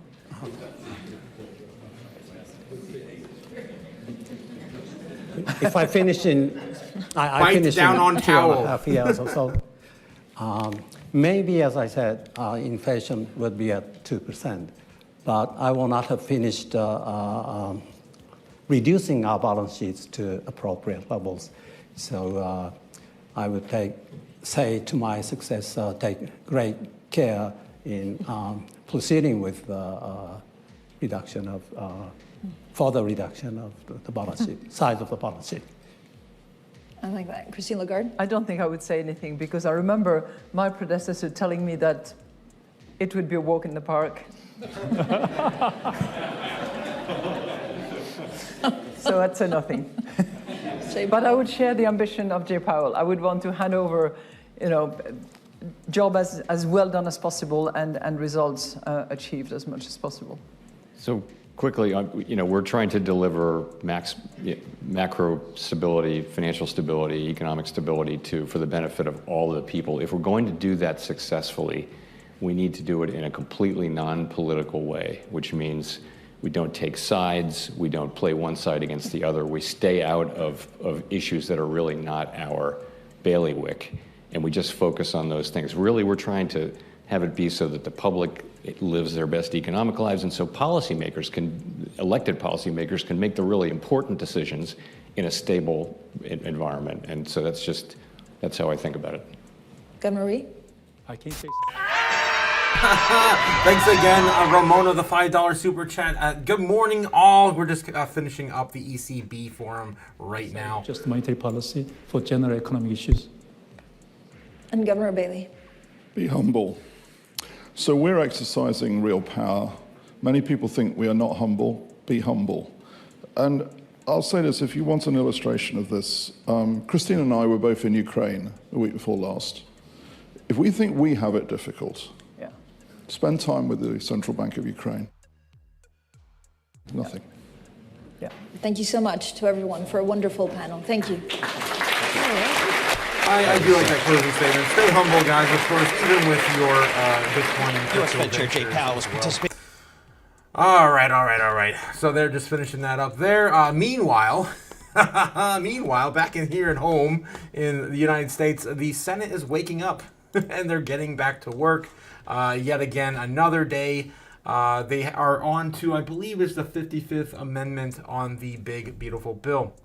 And so I guess they're going to keep doing this every single day until July 4th. That is, of course, the intended deadline. All right, guys, let's get into this chat. This was insane. I absolutely loved the questions that were asked today at the ECB. We don't always get questions pertaining to, like, obviously crypto and AI and the death of the dollar. How is the dollar doing as the world reserve currency? Asking, of course, all of the bigger countries as well in the ECB. Pretty cool stuff. Let's get in the chat and see how you guys felt about it. Let's see, because there were some that I definitely caught in the corner of my eye. I'm like, what the hell, guys? All right. Let's see what we got here.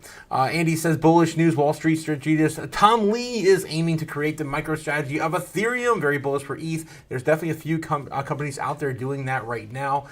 Quint says, morning Otaku, did they vote to go on vacation? No, they didn't. Obviously, you're staring at it right now. They're still out there, not really getting much done, but amending. Okay, let's see what Braveheart McFreedom says. It's a wake-up call intended for evoke fear. I'm unaffected. Yes, stay strong, hodl strong. Diamond hands, guys, diamond hands. Man, you gotta be feeling it today. And yeah, also take some orange pills if you guys want a little bit of freedom in a little tiny pill form. Keeps the FOMO away. Oh my God. Oh, Jesus. If I could only get that on the market. All right, like and sub help Otaku. Thank you, Strange Sky. Thank you, guys. Of course, reminding you guys to shill. I need to shill the stream as much as I can. Please like, subscribe, do all the things down below. Trying to get to 1,000 subs. Look at that; it's so close, guys. We are 265, I believe, away from that target. Where of course we unlock all the superpowers, and I get the chance to send you guys some cool swag and get some stuff going for the stream. Braveheart McFreedom says, "Good morning, Lily. A strange overcome, Tola. It's another great day to be alive, fam." That's right. Again, a down market also going sideways, yada yada yada, is always a good chance to take last chance opportunities before the bull run. Notice the belittling comments directed at America. It's a strong America, just small noticing, says Braveheart McFreedom. CBDC that no one may knowingly use, she said. And I 100% was like, yeah, the smart money won't, but the dumb money won't even know. That was my response to that one there. Quint says the lady sounds like the devil.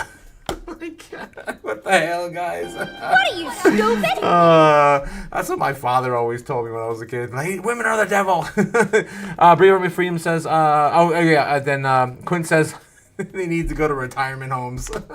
I mean, they're getting up there, especially UADA. Of course, definitely reflecting their entire population, the demographic in Japan. Right now, of course, is more deaths than births. Here, we are like that in America almost soon as well. I think starting next year, more deaths than births. Right now, I think I already started this year, according to David Schweikert. Guys, check him out. Of course, my favorite senator from Arizona, our congressman, I think he's a congressman from Arizona. Quinn says needs to go to retirement. Yes. Ray Robert Freeman says that European snobby bee seems like she's been trained since she was a toddler. Too smooth, almost fakish. I'm just saying. Yeah, I mean, they are definitely trained for that role, or at least groomed for those roles. Yes, Quint says our antenna are picking up some strategic wordery, dare I say, sorcery. Jeez. Oh my God, you guys are crazy. Stable, LOL, says Braveheart. Yeah, stable. Someone tell Jerome we are not living our best lives. Yeah, exactly. Where the hell they're sleeping on us, guys. They're definitely sleeping on the American people. They have no idea what's going on in the normies' lives. I'm buying a bullshit fantasy coin called Jerry the Turtle in hopes to get ahead in life. Let's go, guys. That's where we are, man. That's where we are. I love that comment, Quint. Definitely, right there. It completely symbolizes America right now. Yeah, to the stockades for them. Flog them, shame them, says Jake the Snake. Jake the Snake, the King of Ohio. Welcome to the stream. My guy. Oh, we missed you, man, Jake. We missed you. Hugo says, best intro in crypto for sure. Thank you again for letting me know. Thanks for letting me know. Brave Harvey Freedom says, it's getting real out there. This meeting was almost gloves off style. Yeah, it really was, especially on the dollar. Everyone was basically saying, oh yeah, the world reserve currency could change. Oh yeah, the world reserve currency, yeah, could fall. Oh yeah, the dollar. Yeah, it's looking like it's diminished. Everyone's de-dollarizing, everyone said. Oh, everyone's trying to find a different asset to move into. And then the stable coins obviously kind of rolled that into, oh, well, we don't know if we want to support this because that, again, strengthens the dollar. And that is what I've been saying for a while. When the stable coins really do get mass adoption, I do feel like it's going to make it very, very apparent what's happening to our dollar because there's going to be more eyes on those stable coins. So yeah, it's just going to be kind of more like a maybe like a Trojan horse to assets like Bitcoin and Solana and Ethereum and maybe Sui by then. Who knows? We'll see. Darren Duraway says Jerome Powell spoke rate cut later in the year, he said. Yeah, he did. I mean, maybe one. Jesus, let's get one. What are you, stupid? Oh my God. I hope not. Yeah, but we're still looking for at least one or two this year. That's it. That's all we're looking at. We've only gotten a few months left. I mean, we're already more than halfway through the year. Brave Army Freedom says, all hail the King of Ohio. Yes, guys. Of course, Jake the Snake reminding me every day to shill harder. Guys, please like, subscribe, do all things down below. We need to get the stream to 1,000. Ramona shows up and with more otaku love. Yes, she always does. I very much appreciate her and the community, guys. I love you all. You guys are so much fun to hang out with. All right, so what do we got? Well, Senate's still getting its you know, there's a lot more people in the Senate right now, so they're almost ready to get going again for a round 3 fight, I guess. This is it, hopefully the end of the battle. Of course, you got to get a Mortal Kombat quote going. Round 3, fight! Solana, guys, no one's talking about this. I want to, of course, bring this up yet again. We talked about it last night. This was not making headlines. It should have made headlines, more headlines. Solana price prediction. This was just pertaining to the ETF that was approved for Solana, not spot, but staked Solana. ETF. This is huge. This is the first ETF to allow staking as it launched yesterday, I believe. And then, yeah, we're back, baby. We're back. We're so back, baby. We're so back. As this analyst flips bullish on Solana, hints at altcoins outperforming Bitcoin soon.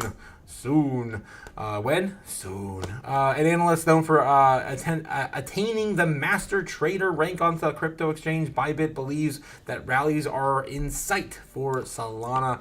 Pseudonymous analyst Blunts tells his 321,000 followers on the social media platform on X that he's now bullish on the native asset on Layer 1 protocol after moving above a diagonal resistance and has kept Solana bearish since late May.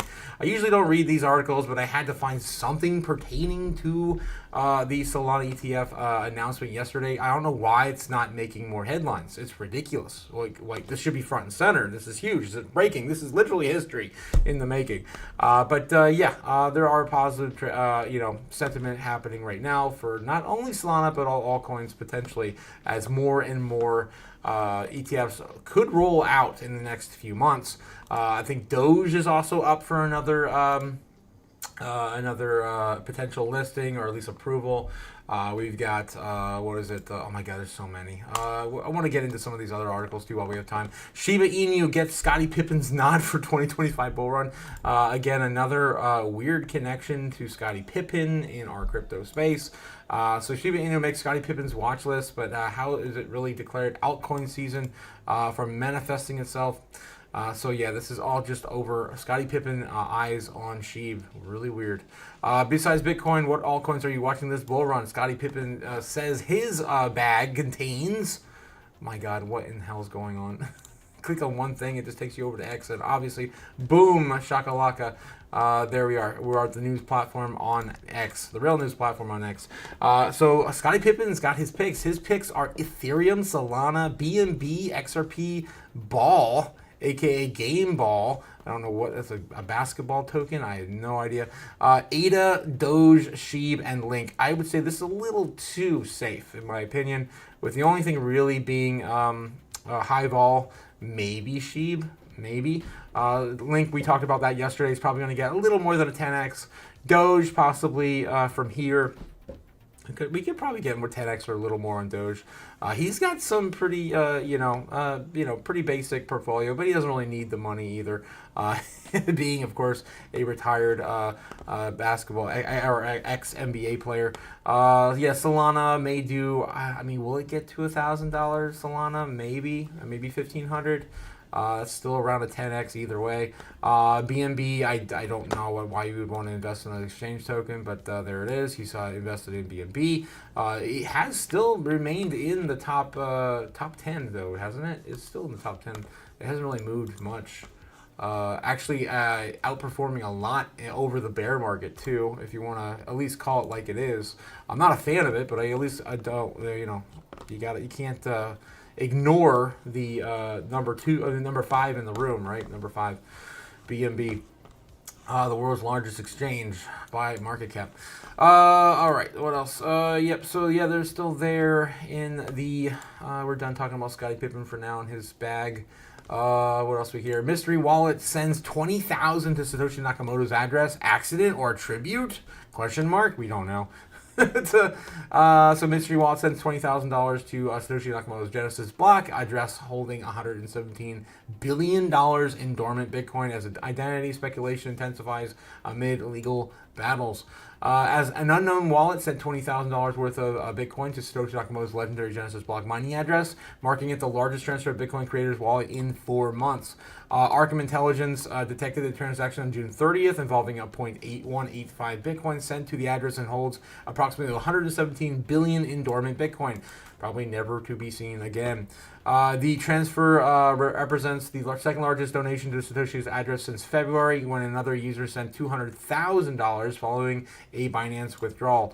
Arkham analysts suspect that the latest transaction was either an accident, exchange or withdrawal, or a deliberate tribute to the OG Bitcoiner giving back to honor Bitcoin's enigmatic founder. Basically, a Bitcoin burn. Of course, there it is on the blockchain. Historical data reveals a pattern of periodic donations to Satoshi's addresses, with transfers ranging from 7,000 to 1.17 million over the last recent years. Most large transfers appear to be connected to exchange withdrawals, suggesting that people are possible user errors rather than intentional gifts. How do you do that as a user error? Like seriously. Like, there's no way that someone else's address is like one digit off from that. I mean, the odds would be astronomical on this many as an error. I would say unlikely. I think, of course, it's just people just trying to get their place in history. Because, again, it shows up on the blockchain. Your address, and of course, transferring it to it, it's kind of a big deal, I guess, if you wanted to be in part of history. Exchange withdrawals drive mysterious donation pattern. At the latest 20,000 transfer follows a documented pattern of substantial Bitcoin donations to Satoshi Nakamoto's address, with most large transactions appearing linked to cryptocurrency exchange operations. Arkham's analysts suggest that the recent transfer likely originated from an exchange or crypto service withdrawal consistent with the previous high-value donations. February's $200,000 transfer originated from a personal wallet after the sender withdrew funds from Binance. And then also part of this too, a big takeaway from this is it could be, you could probably use it as a tax write-off. I accidentally sent it. It's a good excuse for a tax write-off. Or maybe just less Bitcoin for everyone. As Michael Saylor has pointed out in the past, when he goes, he's just going to let it all go with him. Again, less Bitcoin for the markets, of course, appreciating the value of Bitcoin and of course, increasing scarcity.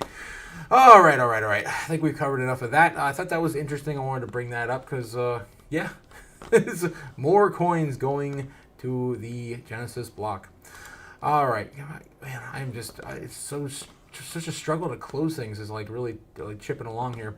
All right, what else we have here? That's the majority of what I wanted to cover this morning. Let me get back to the chat real quick before we head out today. Maybe check back on Bloomberg, see if we missed anything breaking on TradFi. We haven't even been able to pick, had time to even go into like traditional news, breaking news, CNBC, all that stuff. We could take a look at that before we head out too. Jake the Steak says, greatest of all time. Thank you for the goat. Thank you, my guy. Thank you. Ramona shows up with more Otaku love. Thank you again, Ramona. Jake the Steak says, may thee be well. Braveheart. Yes, Braveheart. I woke up feeling grateful. Puppies help.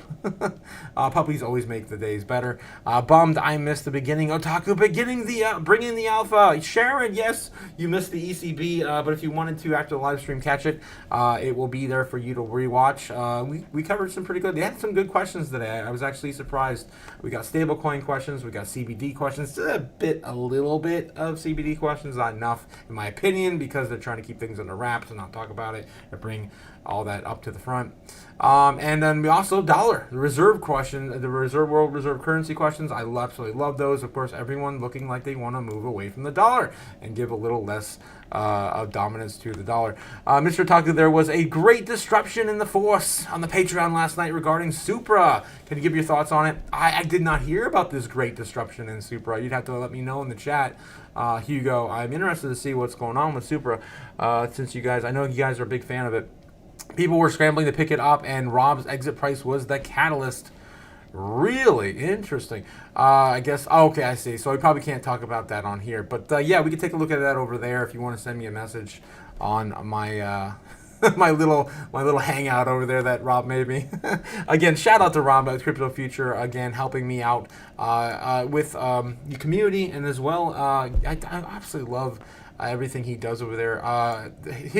Some of his picks have made me so much money, and again, I tell it like it is. I absolutely love. He's my favorite Canadian on earth. So check the link down below in my channel. I have a link to Crypto Future over there if you want to participate. You don't know who I'm talking about. Of course, much love out to him as well. Hugo says, I hope it's not an inappropriate question, so my apologies. No, not a problem at all, Hugo. You're good. You're good. Jesse and James says, good morning, brother Otaku. Hope all is well. Hope all is well with you guys as well. Supra explosion, says Sharon. Let's take a look and see what's going on with Supra on the charts real quick, since you guys keep bringing it up. Let's go take a look there.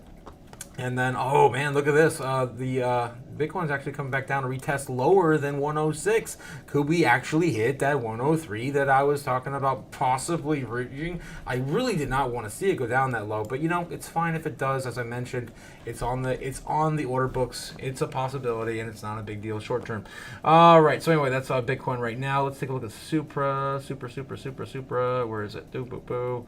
Did I get rid of Supra? I probably did. Damn it, I'll have to pull the chart back up. That's fine. Let's get rid of man, all these coins I like looking at so often. Let's see what else I can get. I can get rid of H-bar. Let's just get rid of that real quick. I'll throw that in there in the mix. Supra. Oh, Supra. Why is it taking forever? I got McDonald's Wi-Fi today, I guess. All right, Super USDT on Mexi is a place to be. Hi, Miss Mexi. There we go. Supra, guys. Damn. Yeah, there has been a big pull to the downside. Again, this is not that big of a deal either. It's still kind of just reaching the bottom. Hasn't even reached the bottom yet either. 202. There could, of course, be something announced that, of course, has made price action continue to retest lows. Damn, this chart looks nasty. If it doesn't recover, this is a nightmare. But obviously, I'm pretty sure when Bitcoin goes to all-time highs, it will, of course, move all ships, including, goddamn. What is this? Let's see what's the news, guys. What's the spin on this right now? I'd buy that for $1. I mean, if you're bullish on this project, my God, I would buy it for $1 for sure. Holy crap, it's down to Pound Town, sitting at 202. Let's take a look at what's going on with Supra. And if you guys can steer me in the right direction, that would help too. I'm going in blind. It's not a project in particular I have in my portfolio. Oh yeah, Rob's exit would be bank. Says Sharon. Yes, Sharon. Can I be your favorite Scotsman? Says Andy. I think you already are, my guy. Let's freaking go. Oh my God, Andy. Oh, yep. And I know so much history around Scotland just because of that Outlander TV show. I love that edutainment kind of stuff. Just like my channel, guys, edutainment. That's what I call it. All right, let's see. I hope it's not inappropriate. Oh yes, I go. Okay, I'm caught on the chat. Let's take a look at Supra and see what's going on in the news. What is going on to drive this thing downward even further? Current duration of no, that's Toyota Supra. Crypto. Oh man, the world is such a vast place now. It's hard to Google anything anymore. All right, news. Supra. There we go. Supra.com. Supra's announcing that it's invented on Blockchain Week of 2024. That's old news. What the hell is that? Supra News 2025. I don't know what's going on. Oh my God. Crypto. July 2025. Latest. Okay, let's see. Based on the information provided, here's a summary of the latest news updated towards Supra Crypto July 2025's roadmap and developments, automation, mainnet launch. Supra's automation feature, which enables blockchains to act autonomously based on sophisticated logic, has launched on the public mainnet. AutoFi DApp mainnet launch. They have a threshold AI oracles. Testnet launched Supra's Tau, enabling AI agents to provide subjective, quantitative answers on-chain smart contracts. Supernova. This is on Ethereum, isn't it? Isn't Supra on Ethereum? I know Tars is on Solana. Sui AI, obviously on Sui. And then the biggest one being Virtual's Protocol on Ethereum. My God, dude. Let's just go to market cap. Boom, boom, boom. Supra. It's like we've been here before, guys. My God. Right. Super Scan. How's our website? What is the native chain? Is it just its own token? Its own ecosystem? I would not expect that right off for this project. It doesn't have any trading pairs on ETH, so yeah, I think it is. I think it is its own ecosystem. Otaku, peace and moonwall to the moon, says Penny Packer. Penny, I love that name, Penny Packer. Let's go. Is Andy a Highlander? He might be an Outlander. Oh, he's definitely not an Outlander. He's definitely a native, obviously. Or at least he was born Scot, I assume. He's living in the UK now, I think, right, Andy? Yeah, correct me if I'm wrong. And then, but he's probably a Highlander. You're probably right on that. All right, so Supra problem does it solve? First, self-operating layer 1 blockchain for introduce AutoFi to crypto automation and of course AI agents narrative. Yeah, so I think Supra's pretty cool. Although just that it's independent. I don't like the circulating supply though. This is only sitting at 15 billion with a max supply of 100 billion. The total supply at 80. Oh no, okay. Wait, what?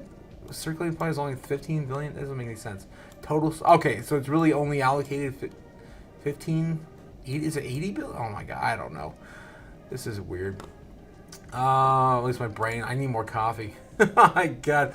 Latest value, yeah. So right now worth about only 34 million in market cap. Honestly, not a bad. I mean, it's not a too small of a market cap to really see some gains, but still pretty small in general for the height of the bull run. Either way, my God, this chart, it wouldn't take that much money to throw at this to make some really big gains.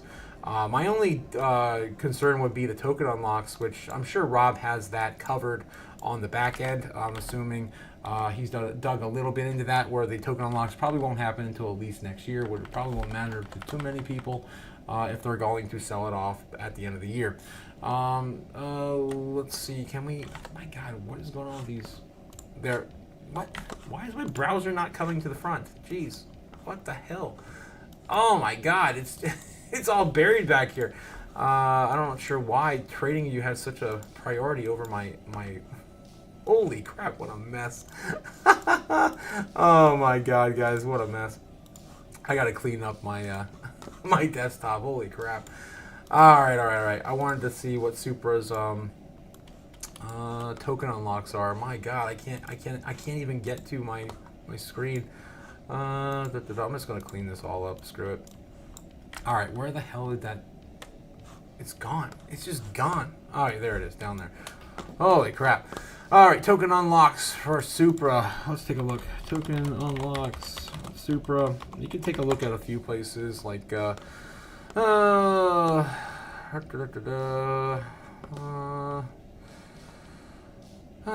don't see anyone I really like here. Supra.com has their own token unlocks listed on their site, I assume. Ecosystem, DeFi, partnerships, perks, developers, documents. This should have a list of unlocks. It's probably going to be in their roadmap. Where is it? Dev Center, Ecosystem, Super EVM, partnerships. Might be on here. Oh my God. I cannot find it. I wonder if I just ask AI. When are the token unlocks for Supra? AI. Okay, here we go. Supra unlocks are scheduled over the several years with different vesting periods of various allocations of the team, investors, yada, yada, yada. Periods up to 6 to 12 months, respectively. So we might still see one this year. 15-month plan, 10% of tokens are unlocked at TGE, and the remaining 90% are delegated to the node operations for 15 months. That's crazy. With potential rewards according to Binance, 30-month plan, 10%. So blast off plans. Supra also offers specific tokens claiming plans of 15-30 month with different release schedules according to Binance post. Let's take a look at this Binance post. This was on July 19th of 2024. Guys, we're doing, if you're just catching us, we're doing a deep dive into Supra and its token unlocks, and I'm trying to figure out why the price is still oversold to hell. There are two types of plans, or maybe appearing to be oversold because the token locks are just happening right now. I don't know. That's why we're doing research. 15-month unlock plan. You'll receive 10% of the tokens at TGE. The lockup period starts at TGE and lasts for 15 months. So yeah, they are in the middle of token unlocks, it seems like, since just TGE of last year for the next 15 months. Then there's a 30-month unlock plan. 10% of tokens will be, so that's why we've been seeing this giant move to the downside. It's probably not due to market cap at all. We have to actually confirm that if we just look at coin market cap, go over to market cap, and yeah, you can see here the market cap really hasn't changed all that much. I mean, it has had a high of 200 million, 300 million in 2024, but as the token is unlocked, this kind of stabilized, even with a lower market cap of 34 million. So you can see that there, adjusted by price and coins. It's kind of crazy. So yeah, it's for us to get, let's go back to, and another tool in my belt, guys, I like to show you guys every day when you're looking at coins and getting an idea in terms of probability for a coin. Market cap's not everything, but it definitely gives you a good perspective, and that's why we go over to coin perspective. At least I'm trying to finish spelling. There we go, coin perspective. It's almost like I know what I'm talking about. Oh, damn it. What are you, stupid? Yes, as I'm waiting for this freaking site to load. What the hell's with my internet? I'm on McDonald's Wi-Fi today. All right. Here we go. We're going to be looking up Supra again, finishing up our deep dive into Supra and taking a look at market cap and where it's going to go price point wise. All right, guys. So if we had the same price, this is want to show you why the token unlocks matter and where we are currently in price point with the market cap. So right now, if we put in a custom market cap of 300, I think it was around $300 million. That's what it saw last year. There's an upside right now of 773% to get back to its previous all-time high of last year, and it would require, only 300 million. That's a 2 cent target. Yeah, that's pretty explosive to the upside. I don't see any problem with this, but the previous price, though, what was the previous price? Because that's, again, another big factor. Everyone's looking at, of course, prices. So we go back to previous price target, which was 5 cents. So again, still, because of the token unlocks, it is now going to be worth less with the same market cap. But still not a bad, definitely not a bad rate of return if we do get this to shoot up to the upside. My only issue is, again, AI agents are super underutilized and still very speculative as who's going to have the best and greatest and real utility for these AI agents. I still think it's a huge trend this cycle and may not perform as well as people hope. I just want to put that out there because, again, I saw this in last cycle with like the metaverse plays and the NFTs and all the silly stuff that kind of fell off pretty quickly and never came back. And so this could be that sort of drive. So still could be explosive if we do get into a very parabolic, run. But just wanted to let you know that you're going to be expecting lower price points now if we have the same market cap. 300 million is really not that much money in the grand scheme of things, too, for this project. This could get to $1 billion or more, as most good projects do tend to see at least $1 billion thrown in there. I think it's a good starting point for a run. So, yeah, if you wanted to go to pie in the sky and say, oh, yeah, let's get to $1 billion market cap, $1 billion in market cap would take Super's price to about 6-7 cents. So that's not bad at all. Again, a 28x from here, not the greatest we've seen in terms of price action for coins, but not a bad place right now in the heat of the market we're in right now. This is definitely a diamond in the rough since it is sitting at all-time lows for the project. All right, so that's my little deep dive there for Supra. Thanks again for bringing that up, guys, in the chat. Of course, love to go over this stuff. Again, educate as many people as I possibly can before the bull run. Oh, right. Pennypacker says, didn't Rob dump Supra a while back and said it seemed dead? I don't think so, Pennypacker, but you have to correct me if I'm wrong because I haven't been totally following this one. But man, it still wouldn't be a bad place to park a little bit of cash if you believe in it. I personally do not believe in AI agents in this particular bull run, but that's just me. Moonwell says, Darren Daraway. Yes, Moonwell. We can take a look at Moonwell. I still have that on my chart as well, but I do have to head out at some point. I got to get some work done in the studio. Let's take a look real quick at Well, since I do have it right and ready to go. Last time we looked at Moonwell, we were looking at a potential return to at least 3 cents, so 3 cents, 6. And it already fell through and invalidated that and moved down to the downside anyway, further and further down. Still sitting at higher lows for the month, which is pretty good. Since the last time we did see it, I guess we did go a little lower than the previous month. Yeah, just a little bit, touch lower. Still, we're sitting right now at the previous month on price action. Of course, everything's going to move the upside when everything goes with Bitcoin as it moves all ships. We're now on this path instead of that path, basically. Yeah, we can clean this up a little bit because it's been a minute since we've been in here. I still like that line there, though. Yeah, these lines are still relevant still to the upside, but we did not create that cup and handle move like a lot of other things have. But I mean, it's still the same thing, just a little lower. Yeah, I mean, if you want to just kind of say we didn't quite get up as high as that previous, but it's creating like a little bit to the downside, the cup and handle. Still higher low than before in the bottom of that cup, so maybe we'll finally get this to break up. Again, we're still waiting for Bitcoin to move all ships. Again, needing to retest that 4 cents 5, 4 cents 4, somewhere in that, maybe break out and retest higher ranges like 6 cents. That's kind of the idea there on the chart. I'm gonna get that out of the super bullish colors. Let's do this like a baseline kind of idea. All right, guys. So that's what's going on with Well. Hopefully, again, Bitcoin will move in July as everyone's expecting it to, on the backs of all these bills passing, stable coins being launched like mad by the end of July, August. probably that time frame if we do get the Genius Act to pass. Yeah, it's going to be a different environment possibly in the next few months. All right, Jake the Steak says, Otaku-san, could you check XCN for me? Penny, that seems more like a Patreon question for sure. Yes, for sure. All right, let's see what we got here for XCN. We took a look at this just last night as well, and we're looking at this huge breakout to the upside if it actually does play out. God.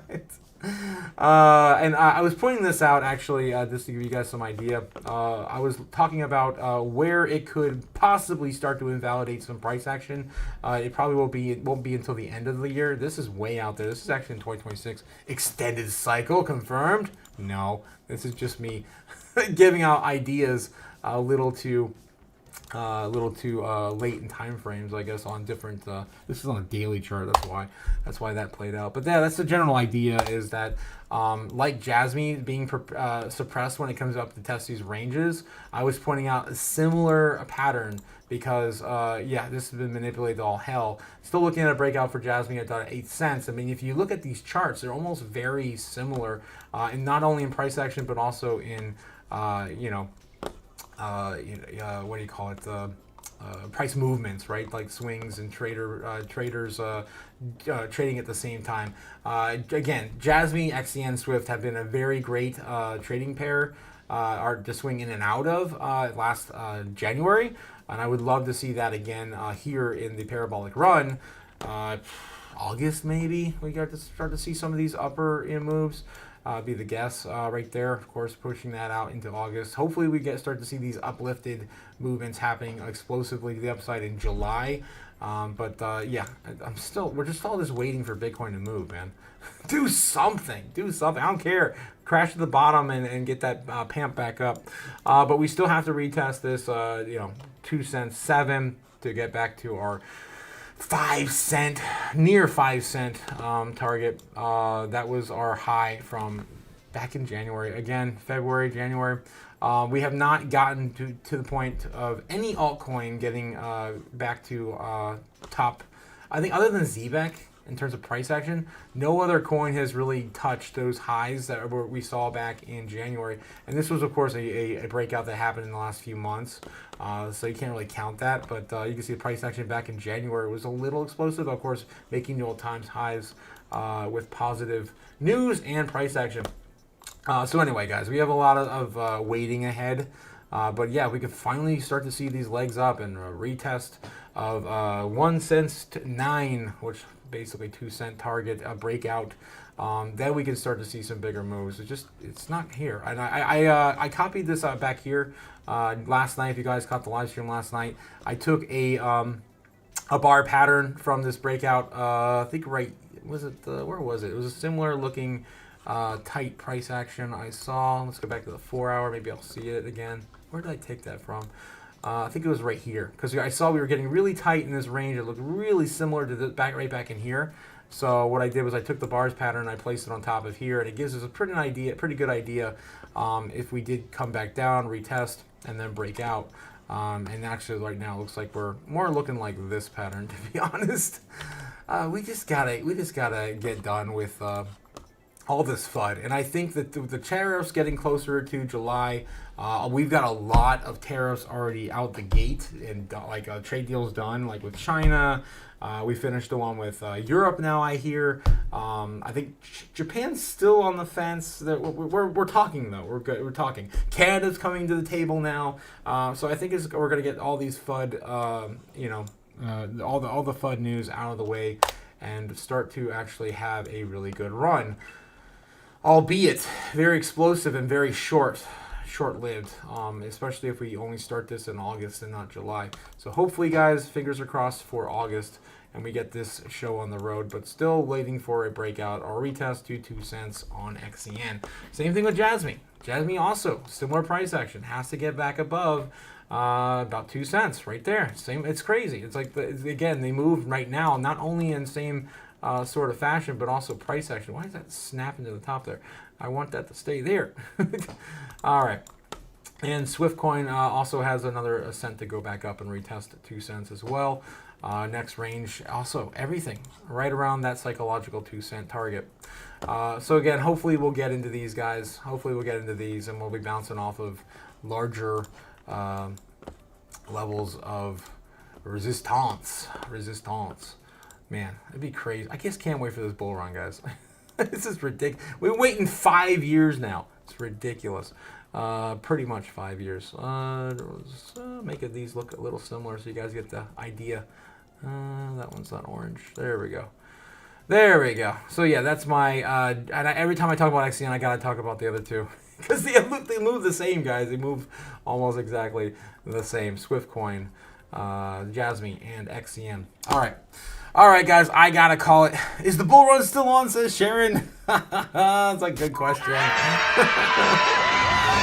I have this idea in my head too that like we're gonna get this really short bull run. It's gonna make everyone disappointed. Everyone's gonna sell early in like November, December, and then we're gonna roll this into next year like nothing ever happened. It's gonna be wild if that does play out. I hope that idea is still at least on the minds of people, just in case. You don't want to get that would be the biggest sell-off ever, and of course, the rich will get richer, and the poor will stay poor.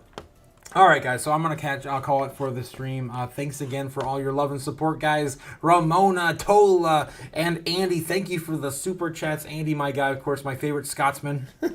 For sure, man. And yeah, I will catch you guys tonight. That's right, tonight at 8 p.m. Eastern Standard Time. We do the foreign market open. So I will see you guys then. Have a good one, and don't forget touch grass. Stay safe. Take some orange pills. They're pretty good. I'm gonna have one right now. Why not? Just a little bit of financial freedom and pill form. I will catch you guys tonight. Peace.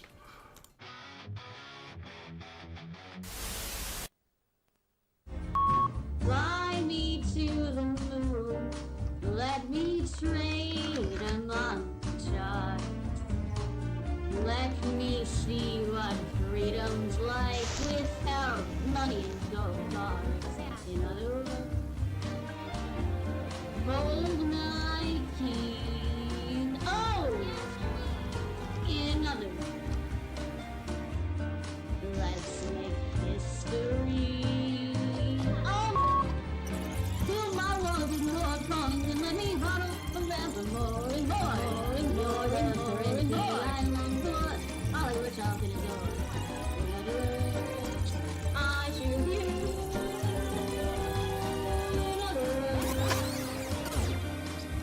I love you.